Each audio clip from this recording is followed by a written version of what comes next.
میری عمر 15 سال ہے۔ میں Alhamra Farooqui girls inter college میں درجہ 9 کی طالبہ ہوں۔ آج میں آپ کو علامہ اقبال کی غزل کے 2 شعر پیش کرنے جا رہی ہوں۔ کبھی اے حقیقت منتظر نظر آ لباس مجاز میں، کہ ہزاروں سجدے تڑپ رہے ہیں میری جبین نیاز میں، کہ ہزاروں سجدے تڑپ رہے ہیں میری جبین نیاز میں۔ جو میں سر بسجدہ ہوا کبھی تو زمین سے آنے لگی صدا، جو میں سر بسجدہ ہوا کبھی تو زمین سے آنے لگی صدا۔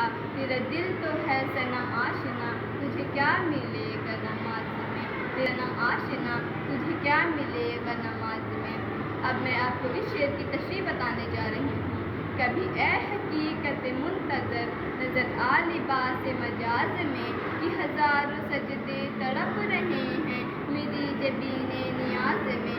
اس شعر میں علامہ اقبال کائنات کے بنانے والے سے مخاطب ہیں اور کہہ رہے ہیں کہ اے خدا، تو نے اتنی حسین اس دنیا کو بنایا ہے، اتنی خوبصورتی سے اسے آراستہ کیا ہے، اور تو نے مجھے کتنی نعمتوں سے نوازا ہے۔ میں تیرے سے سجدے کرتا آیا ہوں، مگر نہ معلوم کتنے سجدے ہیں جو میری جبین میں تڑپ رہے ہیں۔ میں تجھے ایک بار انسانی لباس میں روبرو دیکھنا چاہتا ہوں، اور تیرے آگے میں اپنے سر کو جھکا کے سجدہ ادا کرنا چاہتا ہوں، کیونکہ تو نے اتنی حسین اور اتنی خوبصورت وسیع دنیا بنائی ہے۔ تیری کیا عظمت ہوگی، تیری کیا مرتبہ ہوگا، اور تیرے کیا بلندی ہوگی۔